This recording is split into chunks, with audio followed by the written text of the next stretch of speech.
Hey there, I'm so pumped to tell you about an amazing new community I've launched called Grief to Growth Circle Community.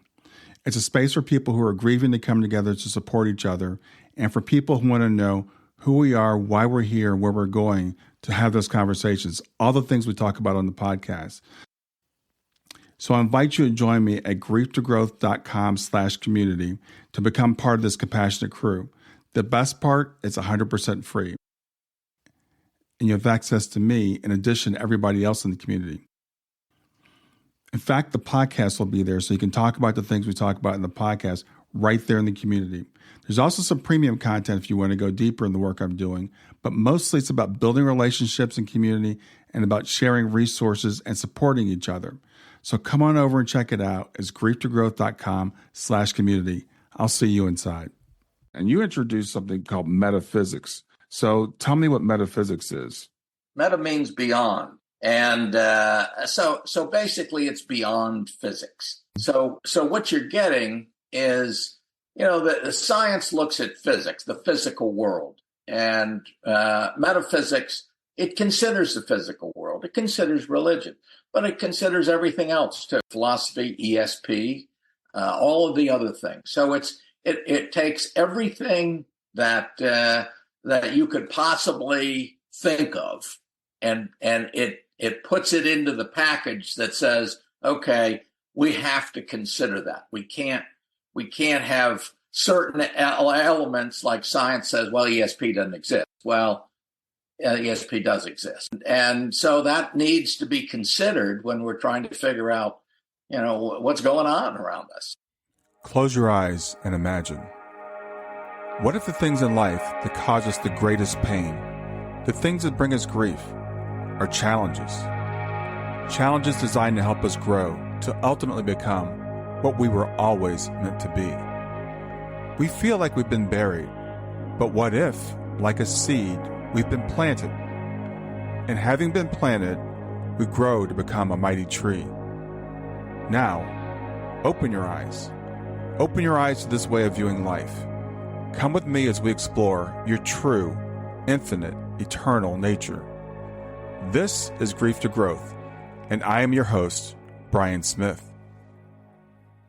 Welcome to another episode of Grief to Growth, where we delve into the essence of being, the mysteries of existence, and the journey through life's ups and downs. Whether you're joining us for the first time or you're a regular listener, I'm your host, Brian Smith, and I'm thrilled to have you with us today. And I'm really thrilled to have our guest today. His name is David Gaggin. He's a remarkable individual whose life's work embodies the quest for understanding the deeper truths of our existence, all the stuff we talk about here on Grief to Growth, the nature, reality, the big questions. David is an accomplished electrical engineer, so we're fellow engineers. And in case you don't know, I'm a chemical engineer, and he's made significant contributions to the fields of aviation and defense. But he's also embarked on a profound spiritual journey, seeking answers to some of life's most fundamental questions. Who am I? Where am I? And why am I here?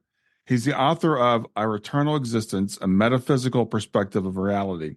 It's a book that blends a unique blend of science, spirituality, and metaphysics to explore the essence of who we are and the reality that we inhabit.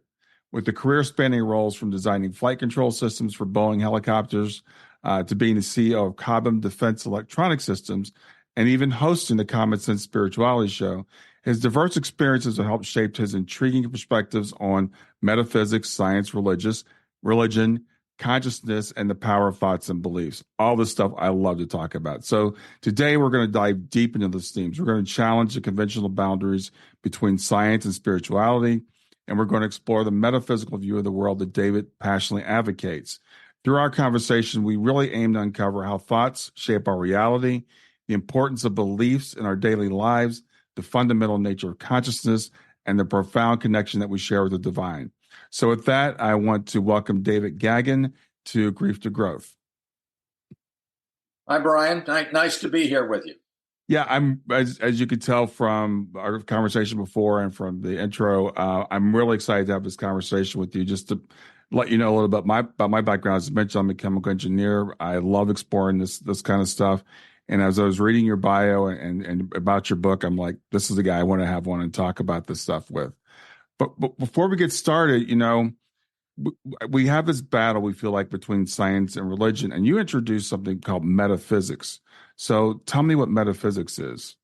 Meta means beyond, and so basically it's beyond physics. Hmm. So what you're getting is, the science looks at physics, the physical world, and metaphysics, it considers the physical world, it considers religion, but it considers everything else too: philosophy, ESP, all of the other things. So it takes everything that you could possibly think of, and it puts it into the package that says, okay, we have to consider that. We can't have certain elements, like science says, well, ESP doesn't exist. Well, ESP does exist, so we need to consider that if you're trying to figure out what's going on.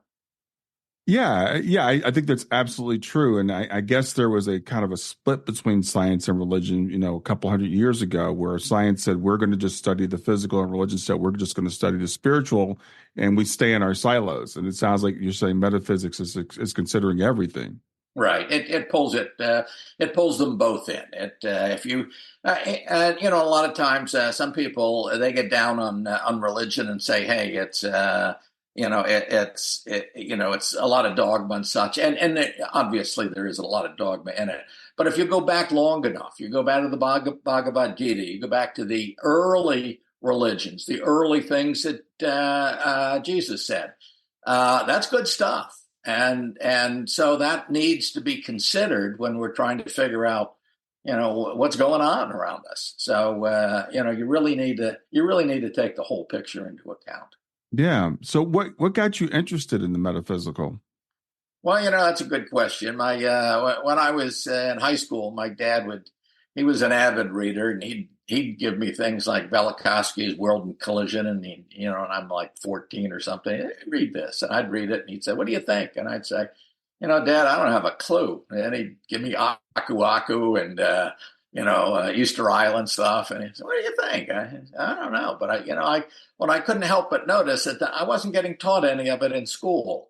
And then I'd go to church, and I'd look around, and I'd see all this beautiful stained glass windows and the robes on the priests and the ministers, and I'd think, I don't know what the answer is, but this probably isn't it.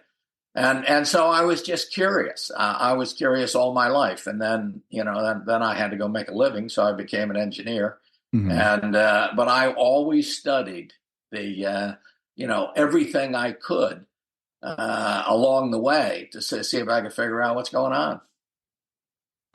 Yeah, my background, I guess, is similar, and again, I was like, okay, they're telling me this one thing in religion, and science is saying something completely different. What if they're both right in a sense? So I think a lot of times people feel like we have to make a choice between one or the other. Yeah, I think you're right, and each one has its own piece. But if Hmm. you look at you look at science, and you say quantum theory, we can figure out what's going on there. But if you tie that in with metaphysics, all of a sudden metaphysics starts explaining how that really works, how quantum theory works, as an example. Hmm. And so you have to think of it all. You have to look at all of the stuff that's around us to really understand the heck's going on. And I know that you would say that consciousness is fundamental. So first of all, what is consciousness to you, and in what way is it fundamental? Consciousness is an attribute of energy. And to me, energy is the only thing that exists. That's all. That's everything that we see, all the forms that we see, all the shapes. It's just energy in a specific form. And so consciousness is an element, an attribute of that energy, which means that everything is conscious, conscious to some level. And what we're trying to do is evolve. What everything is trying to do is evolve to expand our consciousness. So when we would look at, for example, an atom is conscious. Now, it's not conscious like you and I are conscious, but it's self-aware and it's aware of its surroundings. So its awareness would be much smaller and more confined than ours, but it is growing and it is evolving on its own. And our consciousness started out around there too. So we've all come a long way.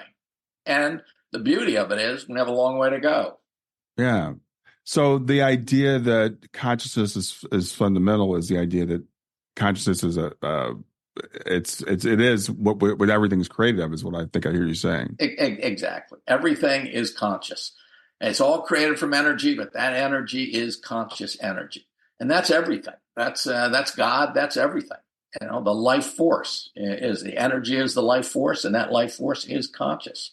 So that's, you can't you can't create something that's not conscious. In other words, our car is conscious, but our car is very different than us. Our car has no intent. You and I have an intent to do something, to evolve, to expand ourselves. Our car has no intent. Our Volkswagen, that doesn't intend to become a Mercedes. It just kind of is.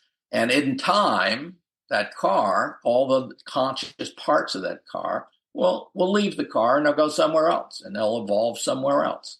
They won't stop evolving, but they won't be a car anymore. They may remember being parts of that car, but they won't be a car. They'll be something else. Yeah, that's a really interesting concept, and it seems to go back to, I think, a lot of religions, in the past have taught that everything is conscious, that the trees are conscious, that the water is conscious, that the rocks are conscious, and we've moved away from that in our materialistic scientific world. We said, well, no, this is consciousness, and that's not conscious. Exactly. And as you look down, you look down and you say, well, you look at your pet and your pet is conscious. So it's not just humans, it's the pets. Well, farther down the animal line, they're clearly conscious too, because you can see when they die. Well, plants are conscious, and a lot of people don't realize that, but there's been a lot of very interesting experiments done on plants, where plants will actually recognize somebody who goes by. If one saw an interesting article where somebody intentionally, because it was an experiment, burned a leaf of a plant. Mm-hmm. They had instruments on the plants to see how it reacted. And when that person came by again, it would recoil. It wouldn't recoil with the other people, but it would recoil. It knew what that person had done to it. So you can start to see where consciousness, even our science is starting to see how consciousness goes down. Well, of course, it goes down a lot lower than that too. But it's kind of interesting that the science is coming along. They're just a long way from it. But there's a lot of people, individual scientists, that are realizing that the world is not as it appears to be. Stay with us. We'll be right back. Hey there, I'm testing out a new feature. I'd love to get your feedback on it. It's called Fan Mail, and you can send me a message right from the show notes of the podcast. So look for the link that says send me a text. You can ask a question for a future podcast. You can suggest a guest or just give me any feedback you want. Just remember, it is one way. I can't text you back, and I will not have your name, your email address, or your phone number unless you include it in the message. Let me know what you think. Yeah, I've heard the expression that science progresses one funeral at a time. I like it. I like it, Brian. Yeah, you've got to get these guys out of the way that have this paradigm that says, and it's funny when we talk about consciousness in animals, and you said, of course, we know our pets are conscious, but when my daughter was in college working on her psychology degree, they were debating about this, and there were people in her class who were debating that animals aren't conscious, and I'm like, you've got to be kidding me. How could you not recognize that animals are conscious? Yeah, exactly. Some of the things that go on in our colleges are questionable at best. Yeah, and the experiment you mentioned, I heard recently there's an experiment where when they put plants in, and they'll have like two dishes at the bottom, one with water in it and one without water in it, and the plant will grow toward the dish with the water in it. That is expressing to me intent, is showing consciousness, and I guess they even put like a recording of running water under one side, and the plant would grow toward that. Yeah, fascinating stuff. Really, really interesting stuff. So, what is the implication of consciousness being fundamental and consciousness being what everything and everything being conscious? Well, I think, I think it just changes our whole perspective of the world and where we are and why we're here. When we think of ourselves as, being plopped down here and we don't know why, and Mhm. everything, and we're very different from everything else. And it turns out we're not different from everything else. We're the same as everything else. And religion is big to say, yeah, well, there's God out there, and God and you are very different. And the fact of the matter is, we're different in the level of consciousness, without a doubt. But our substance, our fundamental substance, isn't different. We're just not very far along on the path compared to where the Tao or the universal consciousness, or whatever you want to call it, God, is. So the implication is huge, and it also it tells you that, hey, this isn't a one shot deal. You're not just coming down here having a life and then bingo, that's the end of it. And the thing about that is that you're end up responsible for your actions. And once you realize you're responsible for your actions, you'll think twice about some of the actions that you decide to do. What goes around comes around. You're not going to be a terrorist if you think that you're going to be caught up by a terrorist next time around. So you're going to think differently about how you treat other people, and other Mhm. people are going to think differently of how they treat you. World will be a lot better if you realize that, hey, we're all part of one, and we're just trying to learn about basically ourselves. That's what God's trying to, or Tao or universal consciousness. He's trying to learn about itself, because that's all that exists. Everything is within the Tao. And so what are we trying to learn about? We're trying to learn about ourselves, our little tiny piece of the Tao. And Mhm. that's what our focus is. Yeah, it's a really interesting concept that I ran across. I read Tom Campbell's book, My Big Toe, My Big Theory of Everything, and he talks about the creation of the how everything came into existence, which sounds similar to like maybe the Christian creation story. But we've said that God is perfect, God is complete within God's self. God doesn't need to learn anything. God doesn't need to grow. And my understanding of this is like the exact opposite, that God is learning through being us. Without a doubt. And that's, can you imagine what hell would really be if you were never going to learn anything and you were just sat there perfect? I mean, that's no way to go through eternity. And so the value of learning is what gives us a value of enjoyment and existence. And so you're not going to get, God is not going to want to be something that is stagnant, is complete. Hmm. God is evolving just like the rest of us. It's just evolved farther, a lot farther, but still farther. And we have a chance. We'll never catch up, but we'll always have new, interesting things that we're learning. We're growing, and what we learn goes into God's database, because Right. God, He's using us to help Him learn. And I use the Him only because that's the way our language works. Right. There is no gender except when you're in the physical world. Yeah, I just said that kind of flips what some religions teach on its head, that God is, again, God's complete, God is perfect. And when we say learning, it's not necessarily gaining knowledge, but gaining experience. What's it like to whatever? Right. That's really how we do learn. We have experiences, and Right. that's what we come down here to learn, to experience, and what comes out of it is a psychological understanding of something. And it's we think we have physical experiences, but all of these physical things around us, like this computer that you and I are working on, and my desk and my chair, and these are just items. They're symbols that allow me to have a psychological experience with you. And that's all that there is. They're psychological experiences, and those are the experiences that are remembered by our inner self and get transferred up to to our soul and inner spirit, and end up. It's those psychological experiences that end up in the Akashic records, if you will. It's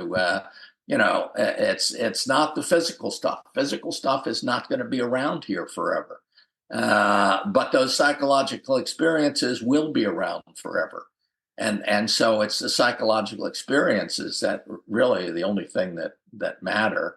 The rest of it is, they're tools that allow us to have events and discussions and whatever.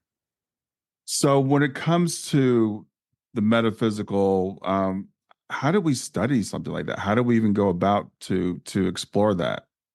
Well, there's a lot of ways.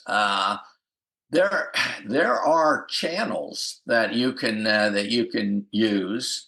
Michael is one of the ones that I use. Shepherd Hoodwin was, and he is in Our Eternal Existence. He did the foreword for me. He's a channel for an entity, and an entity is basically 1,000 souls. So this is his definition of it, and it's 1,000 souls that have gotten together, and they've had their experiences on this planet. They're done with the physical planet for at least this particular grand cycle for a while, Mm-hmm. anyway. Mm-hmm. And they're happen to be in the causal plane, which is the next one up. We have 7 fields of creation, and the causal plane or field, if you will, is the one right above the astral. And the astral is the one that we go to when we die, and we go back and forth between the astral and the physical.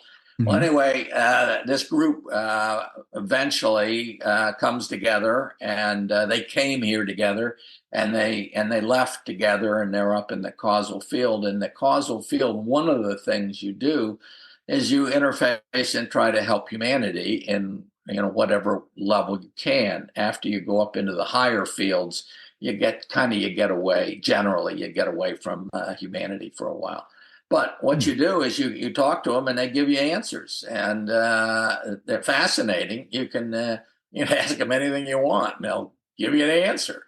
And they're fascinating people. But and Seth was another one. She came through Jane Roberts, and some people are saying that they can contact Seth right now. I haven't been all that pleased with the ones that I've looked at that are contacting Seth now, but I'm very pleased with what Jane Roberts did. Of course, she died in the 80s, I guess it was 1980s, thereabouts. So anyway, yeah, it's you can study it. There is information there. And quite frankly, there's a lot of out of body experiences are a good way to study aspects of it. Near death experiences, a lot of those, and they're basically out of body experiences, a certain aspect of an out of body experience. But there's a lot of ways to that you can look at them. You can look at apparitions, and then you say, okay, what's an apparition? Do they really exist? Well, they do exist, and it's just it's a particular soul that hasn't stopped focusing. It's lost its body, but it hasn't stopped focusing on the physical world, And so it's kind of halfway in between, and part of its consciousness is still, available in its aura and around. It won't be forever, but it's So there's a whole bunch of ways. All these ESP things that they're doing. Remote viewing is an interesting way to do it. Russell Targ did some fabulous work on that. Yeah. So there's a lot of ways to study metaphysics. And it's interesting as you say that, because science has kind of tiptoed around it. They've studied precognition, they've studied ESP, they've studied remote viewing, of course, a little bit of like telekinesis, and they'll dabble in it, but then you'll get some people that call themselves hardcore scientists who will swear because they can't explain it that it cannot exist, that it can't exist. Right. But then they can't explain quantum mechanics, and yet they accept that. So where do you go there? But they bought into that kicking and screaming, though. They did it. They did indeed. So it's like no. Einstein didn't even like the idea of. No, he didn't. Yeah. No, he didn't. David Bohm. You remember David Bohm? He probably wrote the quintessential book on quantum mechanics, and his book is.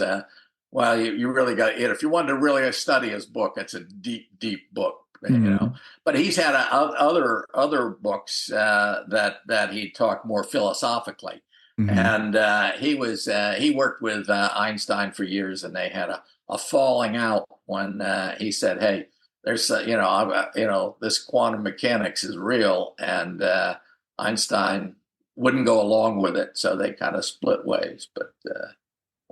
Interesting guy. And it's funny as we talk about consciousness, and I think about some of these, so-called philosophers. I can't remember the guy's name at the moment, but he basically said, because they can't explain consciousness, he said, well, it doesn't exist. It's an illusion. It's an elaborate illusion that we fooled ourselves into thinking we have consciousness. And I just laugh when I hear stuff like that. It's amazing. It's amazing. Some otherwise intelligent people, they just can't see it. I mean, how many scientists have said, "Hey, we're the only planet out there with life on it"? I mean, right? It's just hard to understand that people could think that way, but they do. So, when you have this philosophy, this view of life, with that, religion kind of says, okay, well, that's not right because God is this or that, and science says, well, that's not even possible. How do we bring this to people, and so they don't just dismiss it as, because when you were talking about like channeling and out of body experiences, I hear the word woo woo all the time. That's woo woo. Stay with us. We'll be right back. Hi there. I'm really excited to tell you about my latest ebook. It's 4 lessons that you can learn from the near-death experience without going through all the trouble of dying to learn them. I've been studying NDEs for several years now. I am completely convinced that not only are they 100% real, but that there's some very universal wisdom that we can get from the near-death experience. And I've distilled that down in this book into 4 short lessons. And I've also given you all the reasons why I believe that NDEs are absolutely real. So go to www.grieftogrowth.com/NDE lessons to pick it up for free. www.growth.com/NDE lessons. I hope you enjoy it.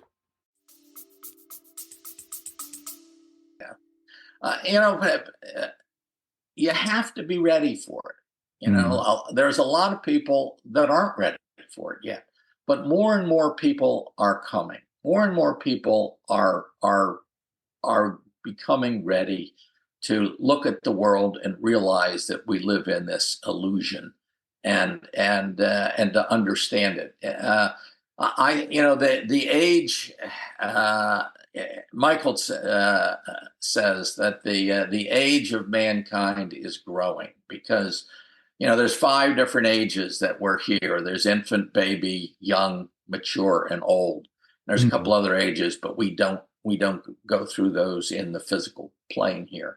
And if you get as many old people that are dying and going out the other end, and infants coming in, and the age of mankind is not going to go anywhere. But apparently, because of the difficulty in our society, they've stopped putting new infants in. And therefore, mankind, our culture is getting older and older. And right now, we're about level 5 or 6 mature. And as you said, as people die, then they come back at a little bit higher level than they were before. And so you've got all of these people coming back at a higher level. So we're getting smarter, we're getting wiser. The whole culture is. You and I don't see it so much because we see such a snapshot in time, such a small instance. But if you took a broader picture of it, the world is getting wiser because of that. I have never heard that before, but that makes sense to me. So because people, I've heard also on this planet, like, okay, we're like a baby planet. We have a bunch of baby souls around here that don't know what they're doing, and I could see like whatever is looking at this, overseeing, we have a problem here. We've got to up the intelligence of this planet. Yes, and that's exactly what's happening. But we are in an R&D environment, and not just us. This whole universe is an R&D environment, and they're trying to figure out. There's a lot of different souls at about our level, and I say a lot. I couldn't even give you a number. Around the universe. That the Tao, if you will, is trying to figure out what's the best way to evolve these souls. So on our planet, we have been given an unlimited amount of aggression that we can do. Well, some planets, the aggression gets capped. You only get so frustrated, and all of a sudden, bingo, you're capped. And that makes for a much pleasanter planet, but you don't grow as fast as we're allowed to grow here. Now, the problem with here is we have the capability of dissolving ourselves, right? Exactly. Self-destruction. But what happens if we do? Well, we could ruin the planet. But what would happen is we would make the planet so it was uninhabitable for certainly us, and maybe everything else that's on here, in the way of plants and animals. But whatever it was, what we would do, we just end up. We'd all learn a lesson. The Tao would learn a lesson, and we go to some other planet and continue our evolution. So it's not the end of the world if it happens, but we're an experiment. We are allowed to be unlimited. Our aggression can be unlimited, and so makes for a tough life. But we chose it. We weren't told to come here. We were offered an opportunity to come here because we could evolve faster if we made the right decisions than we could in other places. So that's why we came here. I have a tough life.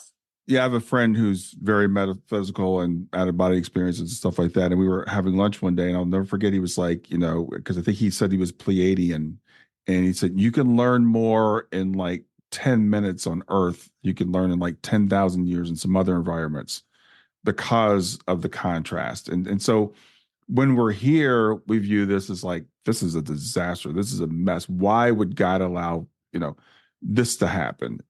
But it's because of it that challenge allows us to grow. Yes, that's absolutely right.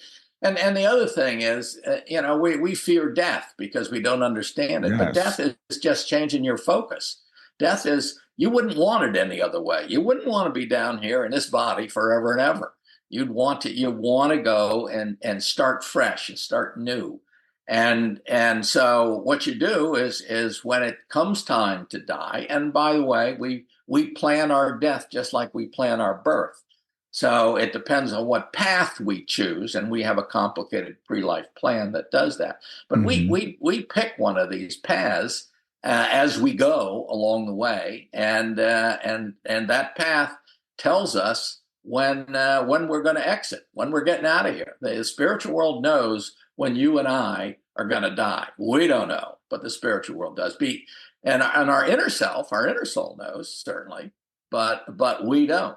But once you realize that death is a nothing, it's just a finish of this particular personality, but the mind, and your inner self remembers everything, and then it goes back and digests what it did and tries to learn from it, and then the soul creates another personality. So Dave Gaggin and Brian Smith are never coming back again, but our soul is coming back, and our personalities will always exist, and we'll just come back in a different form with different biases and different experiences that we want to do, that the soul wants to do. It's the soul that's making these decisions up, and so we end up death is really something that's not to be worried about. And once you get over your fear of death, then you can start to live a lot better. That's a great point. And you just said something that's an understanding that I've come to only recently in the last several years, because again, we hear some religions say that we reincarnate, and then we hear some Christians say we absolutely do not, because a man only dies once, and whatever that verse is that they pull out. And I think I always look at, like, how do we reconcile these two things? So I see it I think the way you said it's like the soul creates a personality like a Brian or a Dave Gaggin, and we come here. There's only one life as Brian. There's only one Brian. Brian will not come back here, but right. My soul will create another personality that's an aspect of the soul that will have the experiences, and those experiences kind of roll up into the soul. Yeah, that's exactly right. And your psyche, your parts of your consciousness will be in the subconscious of that of that personality. In other words, our subconscious, we have when I break it up in our eternal existence in three ways. And I say, okay, we have an ego, and that ego is the part of our consciousness that focuses on the physical plane. Right. And that ego runs the show when it's here, because it has to. Right. It has to make the decision to step back if a bus is coming, and so it runs it. Then we have a subconscious, and that subconscious runs our body, and it pumps our heart, and it breathes for us, and it releases the hormones and does everything. But there's another part of the subconscious that has all of our past memories in it and all our past lives. And so the personalities that our soul created, in this time around, they're all in our subconscious. So we have access to that information, and a lot of that is your intuition. That you think you ought to do something, you go against your intuition. You're going against something you already learned, and I don't know how many times you've gone against your intuition, but every time I've done it, it never works out too well. Yeah, I think that's what makes sense to me, and that's something that I haven't heard a lot of people speak of it that way. Again, it's usually it's the one or the other. Either there's reincarnation, or there's not. But there's. I love the way you put that. It's like all of our other, because what we call our past lives, they're all still with us, and that's why we have, I think, a lot of the tendencies that we have, and you can see children do not come in as blank slates. They just absolutely do not. Absolutely do not. When you see a Mozart writing a concert when he's 5, you pretty much know that that child had a whole bunch, when he showed up, and everybody does. Everybody's a little different, but everybody shows up with a whole bunch of capabilities. Now, and for people that are new to these concepts, one of the questions we always get is like, well, what's the point of me forgetting everything? If I've learned all this stuff before and I come back here and I can't remember anything, then what's the point? Why the veil, or whatever you want to call it? Yeah, well, that's just kind of the way it goes. You have to forget, because one, you work with other people, and they're the same people. Maybe there's a lot of them, but for example, your parents might have been your children before. Well, you couldn't function if you had those two relationships going. So you have to forget what you had, because again, what you're here to learn is to have experiences, and those experiences are the key thing. And it doesn't, if you make a mistake, well, that's fine, but because you've come at that particular problem from a different perspective. In other words, you come down here and you have biases, you have attitudes, and you have modes you're in, and you have roles that you're playing. And these are physical biases, or psychological biases that you have. So you're different. So when you come down there and you have the same experience, it's not really the same experience, because you're coming at that problem from a different perspective. Right. So it's a different aspect of that. So it may seem like, it may look like you made the same mistake again, but you made whatever you did it from a different perspective. So you're really learning things very differently. You're having different experiences. And as you said earlier, it's really the experiences that we're here to have. And that's what we learn from all of these experiences. Yeah. And it's funny because sometimes, I don't know why, it seems like the memories or whatever break through. We have these children that'll look at their parents and say things like, well, when I was big, or when I was, I was a World War II fighter pilot, and they'll describe all the people that they were with and their plane and the ship that they were on and stuff like that. And I just find that kind of stuff fascinating when it seems like the veil gets kind of thin or broken through every once in a while. It does, and it's usually the children, because Ian Stevenson, I don't know if you're familiar with him. Yeah. He did a lot of studies on children, and he said that he found many of them that remembered their past life, and you're talking about 5-year-olds, 4, 5, 6-year-olds, and by the time that they were teenagers, 12, 13. Most of them had forgotten completely. Right. And by the time they were done their teenage years, every one of them had forgotten. So, this veil is, most of the people don't, the veil is pretty heavy when you're born, but, even for the ones that the veil is, that they can see through and peek through, that will be closed, as they grow up and become adults. Yeah, are you familiar with Christian Sundberg? Sundberg, no. He wrote a book called A Walk in the Physical, and he talks about when he came in. He describes being veiled and coming in and all that.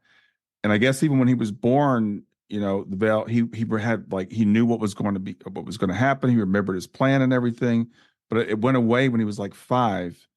And then he started having memories again when he was like 30. So he's kind of like been this back and forth thing where it's like, but I guess when he made the agreement to come here, he said, I want to be able to see through the veil, otherwise I'm not going. So he had that deal.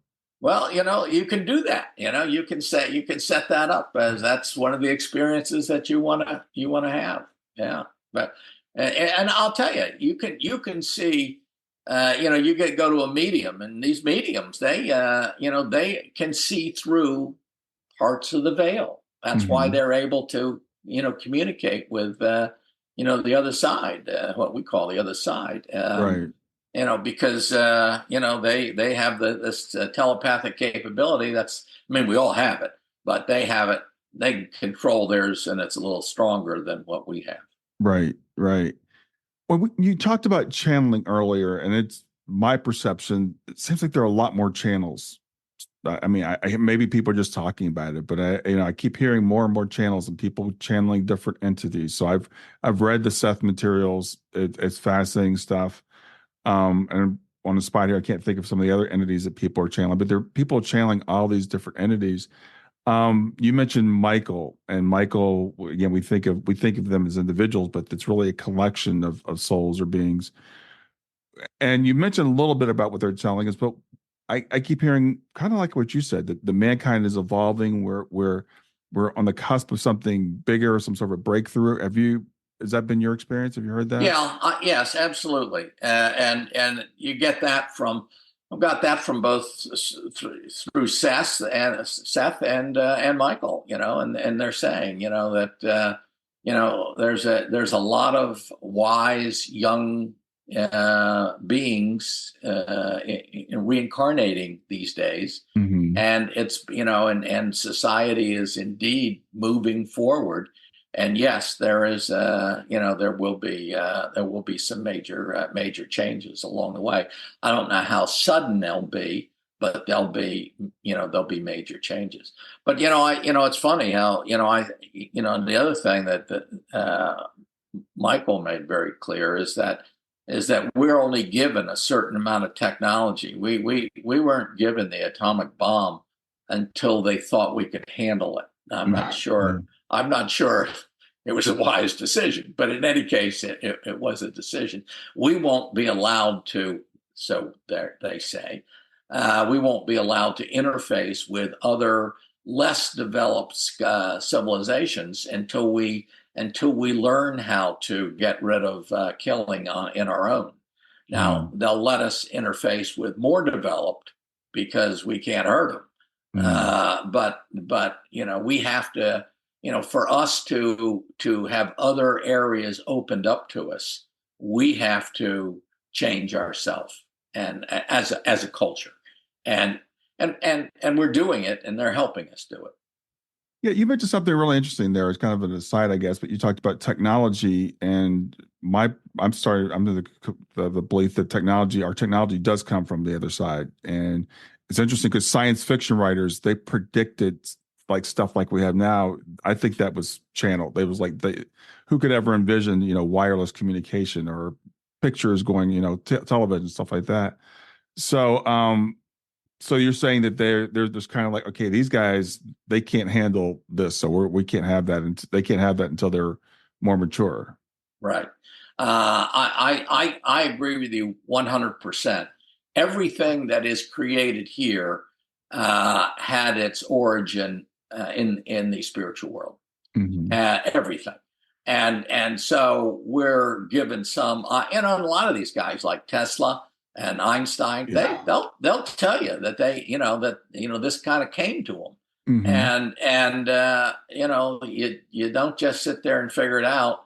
Somebody is giving that to you and bringing that along and entering that into society.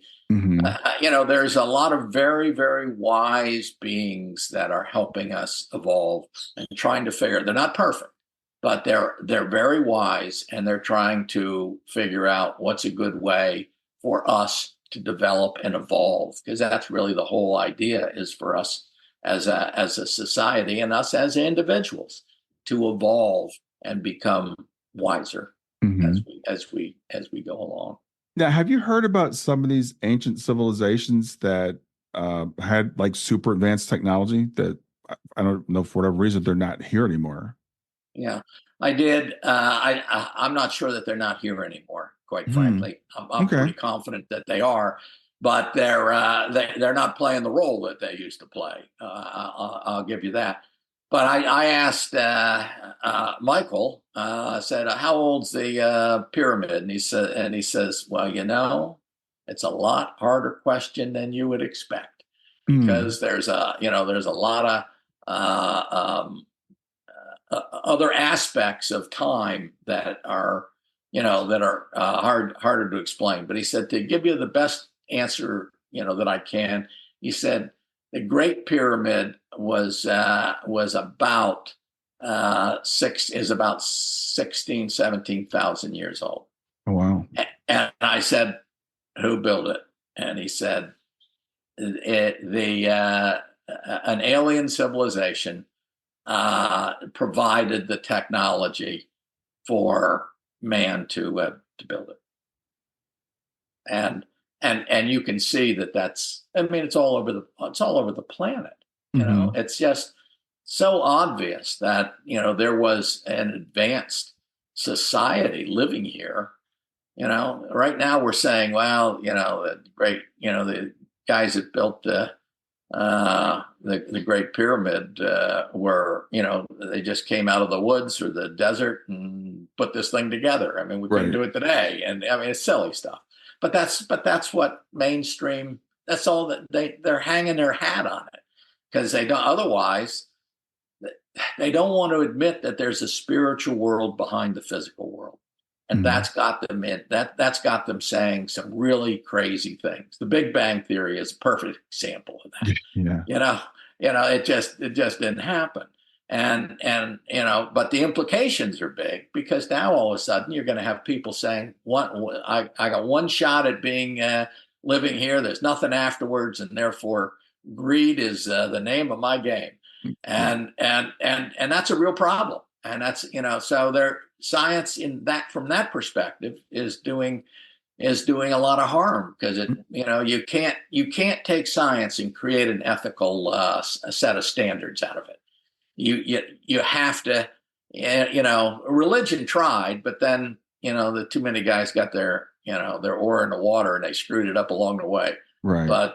But you need something like metaphysics, which is the only way you're ever going to get an ethical standard put into this culture. People have to accept responsibility for their own actions, and you need an ethical standard to for them to do that, for them to understand why that's critical. Yeah, I think what you just said is so important, because I know a lot of materialists, atheists, materialists try to say, well, we can be moral without religion, and it's really interesting, because we do have this influence of religion in our society, whether we want to deny it or not. So at least that gave us something to start with, because Right. if you just come from the material, and I am just a accident of nature, and there are no morals by that materialistic standard. There's no, and there are no consequences beyond whatever short life I have. Then why not do anything? There's really, if you're just going to come from that perspective, there's no reason to respect anybody else or anything else. That's exactly right. And, we used to leave it up to parents, and they tried to do it, and some parents do it. They help, but a lot of people need more than that. And it's pretty clear that a lot of people need more than that. And so I think that's really hurting our our evolution, quite frankly. I think it is too. I think we took a big step backward when we moved away from, again, religion, spirituality, as flawed as it might have been. At least it told us something about the questions that you and I like to explore. Right. Who we are, why we're here, where we're going, what's the purpose of all this. If you take the metaphysical out of it, or you take the spiritual out of it, you can't answer any of those questions. And science doesn't even try. Materialism doesn't even try. That's exactly right. And if you go back far enough, religion had a lot of good answers. I mean, a lot of good answers. You go back to the, Hinduism, has gone kind of crazy. But if you look at the basis of Hinduism, it was, Krishna and what he explained back there in the Bhagavad Gita and the Puranas and all of this stuff. That's good stuff. Mm-hmm. And it's, it's something that you could, that is, one, fits our metaphysical view these days. Exactly. And it's not, it hasn't been distorted by mankind over the time frame. Yeah, it's interesting, because I have a friend who's Hindu, and I've had him on my program a couple of times, and he was telling me about, the stuff that of Hinduism. And I started looking at more of it. I'm like, this is what the metaphysical stuff, guys are telling us today. This is people like Bernardo Kastrup that introduced me to idealism, the idea that everything is consciousness. And he talks about, like, these creation stories, the creator, fell into a dream, or the birth earth was birthed out of the creator. It's all the stuff that we're talking about is like, it all starts with an idea. It all starts with a dream. And we are like characters in a dream. And science is finally starting to come around to that. They're saying, is this a holographic universe? Does anything really exist? Well, more and more people are coming around. They're coming. It's slow, and it's not mainstream these days. But then when you ask yourself, well, what is mainstream science? Well, mainstream science it's in the universities, and it's basically what the head of the department has to say. Right. And when he goes, then somebody else can step in, and you'll get more evolution that happens in that department as time goes on and as people go on. Well, it's what can I get a grant for? It's like where's the money? And Yeah. I've realized that I'm working on a project called the Soul Phone that we've been working on for years, trying to get a physical device to communicate on the other side. And you can't get funding for something like that in mainstream science because first of all they say it's impossible, right? And then where's the money in it? What's it going to do for me? Right. Yeah. It's all about the money. Yeah. Yeah. Which is unfortunate. So I think I heard you say, do you channel Michael? Have you channeled? I do not channel Michael. I do not. I do not have channeling capabilities that are developed well enough to do that. Yeah, I don't either. But as I said, I think it's really interesting, and I'm finding more and more people seem to be channeling. So I'm like, it feels like, from what I'm hearing, is like we're kind of at a tipping point, and we are at a point where we know we can destroy ourselves, and we have multiple ways of destroying ourselves. It's not just the atomic bomb. It's yes, we do. It's climate change, and there's we can take our pick. And so I wonder, it seems like, as you're saying, we're starting to get more help because we're like, okay, these guys are at a point of crisis. Right. I think that's very, very true. But as far as that, channeling is various ways. My wife died 6 years ago, and after she died, my youngest daughter was able to do automatic writing with her, and that's very interesting. And so I think people are developing these kind of capabilities, and they don't realize that they have them. But when a circumstance presents itself, and it's hard enough and it's emotional enough, then more and more people are able to tap into this interface with with the other side. Yeah, well, I'm sorry to hear about your wife, Thank you. but I know that again, it's just my perception. It's just anecdotal, but it seems like more people are tapping into, and we're getting permission now. I love people complain about social media. They complain about the internet. I love the fact that now, like I can put this program out and someone can have access to it. And I've learned so much from like just being on YouTube and watching people channel and listening and finding out more stuff. So I think as we get permission to tap into these abilities, we all have them to a certain level, and we can develop them. And circumstances a lot of times drives us to it, right? It's the loss of that person that I really need to get in contact with that person. So the automatic writing skill comes online. Yeah, I think that's absolutely right. More and more of it's happening. More and more people are being able to develop the capability that we all have. We all have that capability. It's just that we don't use it as well as we could if we figured out how to do it. Yeah, another thing I want to talk to you about is I know you talk about dreams and the subconscious. So tell me about the role of dreams in our lives. Okay, dreams are different than anything you can possibly imagine. There is an I, and that you and I have an I during the day, and that's our ego, and that's the ego is the part of our consciousness. That's the I. Well, the I in your dream is not your ego, because your ego is asleep. Your ego is not focused on the dreams. The I in your in your dreams is your inner self. And what's happening is when you die, and as I mentioned earlier, you have all of these past personalities within your subconscious. And when you die, you have not resolved all the issues in your life. So those issues still need to be resolved. So what's happening is the dream world is indeed a reality, just like the physical world is. It's different. It runs under different universal principles. You know that a field can turn into a building, and a person can turn into another building, virtually instantaneous in your dream. Mm-hmm. But that's a real thing. That's really happening. Just like it's not using the material that we have here that my desk is made out of, but it's using pseudo material, and it's very real stuff. And what it's doing is the soul is going through, and it's choosing which issues it wants to experience.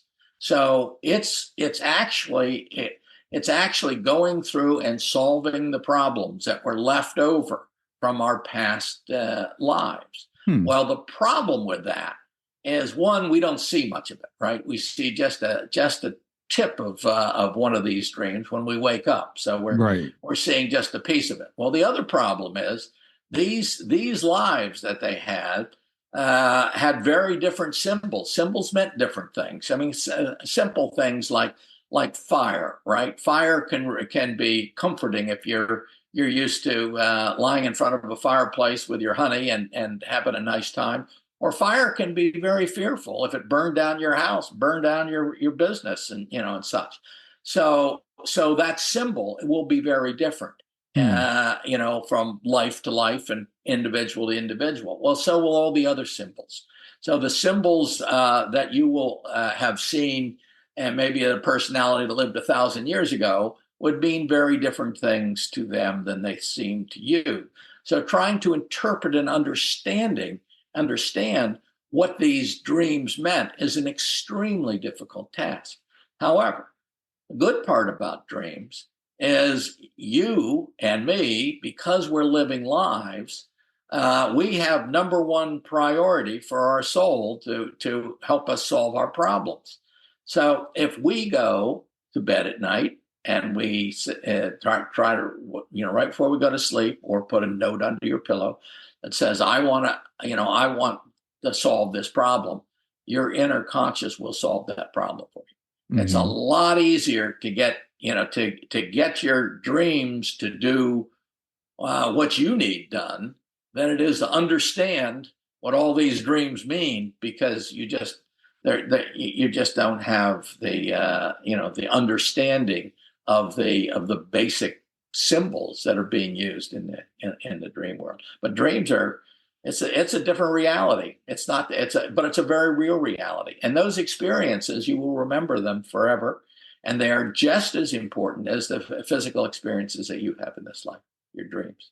That's a really interesting perspective, and it's funny because as I've started studying more and more, I'm having more lucid dreams, and sometimes in my dream world, I realize I'm dreaming, and I'm like, this is really cool that I created this wall, or that sun really feels real. I'll have that thought in my dream, and I'm taking more of that into my waking life. And I'm working with this woman now that calls this whole thing that we're in a dream, and she's like, the goal is to become lucid in the dream. So I think you and I probably view it similarly. Everything around us it's just as real or just as unreal as when we're dreaming. Because when we wake up from a dream, when we're in the dream, we're like, this is real. And we wake up in our bed and we go, oh, it was just a dream. Right. You can carry your conscious. If you train yourself well enough, you can carry your conscious self, not the ego, but your other parts of your conscious self, into your dreams and see the dreams. It's not an easy task, but you can train yourself for it. Yeah. It sounds like you're making progress in that, and that's great. Yeah, the idea of lucid dreaming is really, it's fascinating to me, and I'm working on that. But like I said, the other thing is becoming lucid within this dream that we're in right now. Well, understanding that I'm not the guy sitting in the chair. This is an avatar. Yeah, that's about right. That's right. Your psyche is what's is the real you, and this is a body that it's a vehicle. It's a vehicle to be able to experience this reality. If our inner self, our soul, if you will, can't experience this reality because it sees right through it. Right. And so you need to have something that has our outer senses to be able to sense it. A reality is what? Two things. It's one, the energy has to be in a certain position and then a certain configuration, and then you have to have the senses to be able to perceive that energy. Right. And so we're a very complicated being to be able to actually, exist in this strange reality that we're in. And it is a strange reality, very strange reality, but we're tuned to it. Yeah. And we were talking earlier about our technology gets channeled from the other side. I think a lot of our art gets channeled from the other side, and especially movies. And I see, there's a lot of movies now about the multiverse. That's a big theme in action movies actually now. But the movie, I think The Matrix, the movie Avatar, those movies have a lot of really deep metaphysical, spiritual themes to them that people, I think, can grasp on a certain level. Yeah, I think you're right. I think you're absolutely right. I think art comes at, and virtually everything that we get comes from the other side. We don't appreciate that, but yeah, everybody comes with certain gifts to be able to get it. And some people have stronger gifts, and they're the ones that, are the Michelangelos, if you will, or the, or the great movie producers and so on and so forth. Yeah, I keep coming back to the movie The Matrix, which I don't even know how long ago that was at this point, but every time I watch it, I get something different out of it. And I tie it into like the conversation that we're having today that talks about everything being code, and there's an ultimate reality. I mean, it doesn't translate perfectly, but the idea of that these are avatars, that we're in this reality that's it's a configuration for us to have this experience. Right. And so getting back to your book, and we've talked about a lot of the themes, and we've already touched on this, but tell people when they get this book, how it's going to change their perspective. Okay. Our eternal existence, a metaphysical perspective of reality, will give you, will allow you to have a more realistic view of who you are and what you're doing here in the world that you live in. And it gives you a much better feel for how you should act, what you should do, why you do things.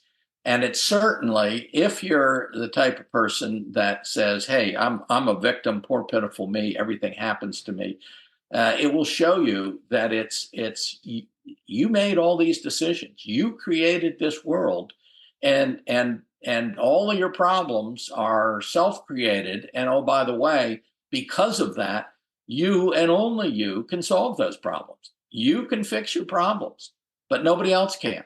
And we always, we have a tendency to blame it on the boss or the spouse or the society or whatever we want to blame it on.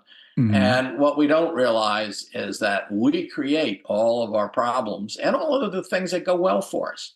And we ought to take credit for the good things in our life. And we ought to realize that, hey, if we want to improve our life, whether that's our health or our financial situation or whatever, we have the capability of doing that. And so that's really what our eternal existence is all about. It's trying to put the power back in the individual so that they can realize that, hey, they're running their show and nobody else is running it for them. And they chose their parents, they chose their friends, they chose their kids, they chose the world that they're living in. And how they react to the decisions that they made, that's up to them. Yeah, it's a very sensitive thing when we say that you chose this because, sometimes people feel like, well, you're blaming me for my problems. It's not my, you're saying it's my fault because and even the word problem can be a problem. I like the word challenges because I do believe that we create challenges for ourselves to see how we're going to deal with them. And I've talked to people who've had near-death experiences that will say, yes, I chose this abusive father, this abusive mother. I chose to have this so my soul could grow. So for me, when you really get this, your perspective shifts as to what's a problem and what's a challenge. Yeah. Okay. I agree with that. I agree with that. I think you're right. I think that's looking at it as challenges is a better way of putting it in such a way that you can handle it. Yeah. I think that this venue, as my friend Cal calls it, this location that we're in, so it goes back to what we said near the very beginning. We have these extremes. We come in to experience the extremes. We could have chosen the cushy life. We could have chosen the place that didn't have this. But we chose this for a reason. Right. And it's a way to evolve faster. Yeah. And if but it's a difficult way, but it's our choice. Yeah. And because it's our choice, we can deal with it because we're capable of it. We never accept anything. We're never given anything that we can't deal with. Yeah, I think that point of view is so empowering. Like I said, people might hear it at first and it might feel like fatalistic or whatever. But it actually, I think it's extremely empowering. It's like, as you said, it puts the power back in our hands, understanding that we are these amazing eternal beings. And you talked earlier about the fear of death, which I don't have at all anymore. And when I talk to people that are still dealing with that, and especially at my age, I'm in my early 60s now. It's like that's inevitable. Fearing that is not doing you any favors. Right. So you might as well embrace it. And if you think about living forever in this body, that would be torment. That would be horrible. It would.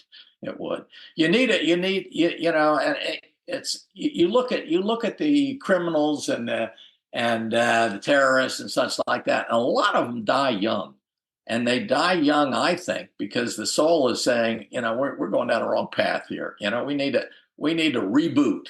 Right. And so we need to get our psychology pointed in a different direction, and that's what death does for us. It allows us to go back, learn what our mistakes, and start afresh, start anew.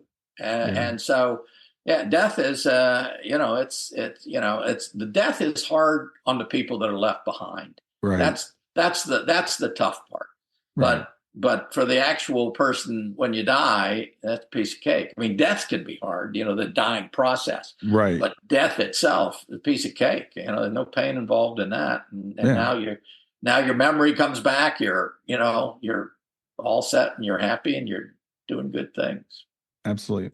Well, David, we're at our time. It's actually 11:11 here. It's been great getting to know you, and I love this conversation. Tell people how they mention the name of the book again, but tell people how they can get in touch with you also. Okay. It's Our Eternal Existence by David Gaggin. That's Gaggin, Gaggin. Mm-hmm. And it's a metaphysical perspective of reality. You can go to my website, which is davidgaggin.com, and you can read about the book. You can the place you can hit it and takes you right to Amazon. You could buy it at Amazon or at Barnes and Noble. And then also I live in Southern Florida near Fort Myers, and I have a Sanibel Metaphysical Meetup group that it's easy to get in touch with, and it's free. I pay for it all, and we get together and talk about these type of things and anything you want to talk about in the way of metaphysical stuff. I love it. So I'd love to have anybody that's in the area come by. I love it. I love what you're doing. I love this conversation. I like bringing these worlds together. So thank you so much for being here today. Thank you for having me, Brian. I really appreciate it. It's great fun.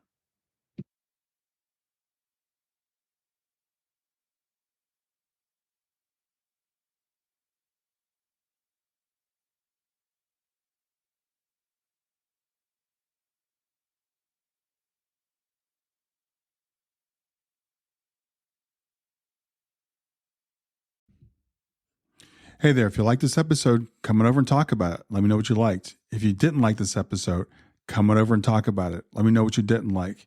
Go to grieftogrowth.com/community and look for Talk About the Podcast. I'll see you there.